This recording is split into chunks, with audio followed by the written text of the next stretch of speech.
Msia kwa chache sana, lakini kabla ya kuzungumza au kabla ya kushia mawazo, tuanze na maswali. Tujiulize, kwa nini tupo? Kwa nini tunaishi? Na je, kwa nini tunafanya yale tunayofanya kwa sasa? Na tunafanya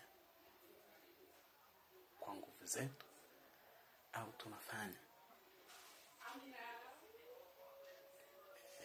tunafanya kwa uhalisia wetu tulivyo au tunafanya kwa kuvaa vinyago? Tujiulize maswali afu tuje kwenye comment, mtajibu. Afu baadaye nitatengeneza darasa kwa ajili ya discuss zaidi. Leo tuzungumzie kanuni tatu za kuwa kama ulivyo na kuishi kama ulivyo bila kutegemea nguvu za nje, bila kutegemea msukumo au usaidizi wa mwingine. Namna ya kwanza, lazima uwe na lengo. Uelewe lengo la uwepo wako. Hiyo ni kanuni ya kwanza. Tambua au elewa lengo la uwepo wako. Bila cheo, bila jina uliloitwa baada ya kufika kwenye ulimwengu, bila jinsia. Tambua lengo la uwepo wako. Kwa nini upo?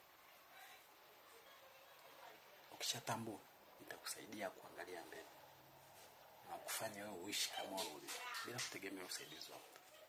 Jambo la pili, la msingi, elewa umuhimu na uhusiano wako na Mungu.